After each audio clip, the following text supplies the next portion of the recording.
Well, we've got these headlines running. I mean, what are your overall impressions of all that's playing out here? Is Telkom facing a leadership crisis at the moment? Because that's certainly not hard to assume right now. Well, possibly is. Ruben September was not necessarily a favorite person, I think, with some of the people at Telkom.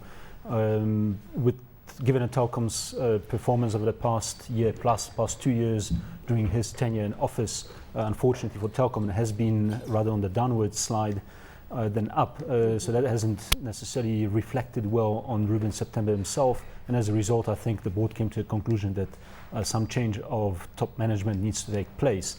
Now, as boards will have it, there's probably possibly some conflict within the boards who should exactly be in a position to lead Telkom into the future. And Telkom is on a cusp at this point in time.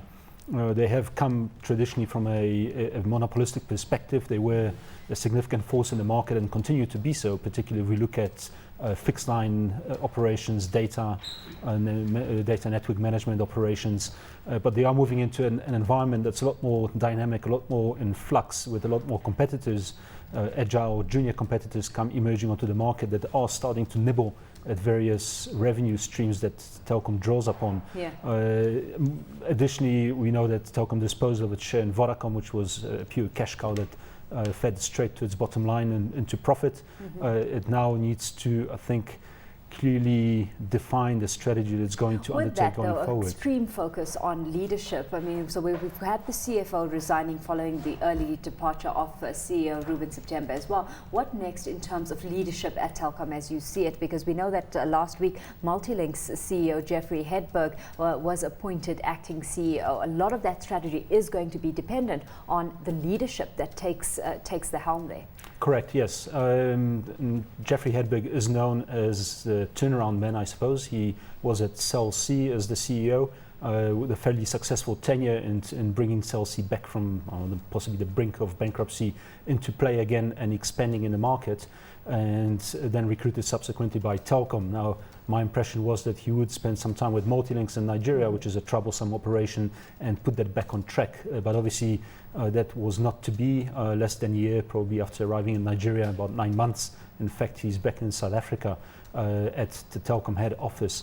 Now, maybe Multilinks was just a holding place for Jeffrey while he was slated for greater things at Telkom, or perhaps Telkom Group has come to realize that Jeffrey Hedberg's abilities will be better utilized in South Africa than in Nigeria, working with the main operations here in South Africa. So our view is perhaps that Mr. Hedberg will ascend to perhaps CEO of the Telkom South African operations, because his abilities probably would be a good fit for where Telkom plans to go forward. If we have to speculate at this stage, I mean, what do you see this spelling for Multilinks itself? Because we know that Peter Nelson has wanted Multilinks sold off, with others disagreeing. What route do you see them taking with regards to that operation that has proven to be somewhat of an Achilles heel? It's a bit difficult to say. Perhaps the fact that Jeffrey Hedberg has been recalled back to South Africa and will assume position here could lead to speculation that Multilinks will be sold off, but perhaps not, as we've witnessed by the latest resignation. It could be that maybe part of it is going to be sold off. Multilinks pursues a multi-pronged strategy.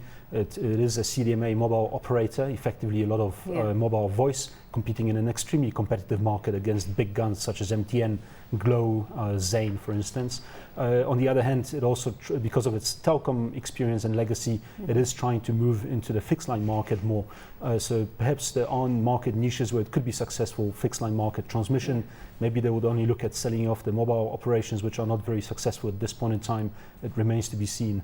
Well, Dobek, unfortunately, we're going to have to leave that conversation there for today, but it is certainly an interesting story that will be developing with time. So undoubtedly, we'll be having you back in studio to take a closer look at this issue as it unfolds.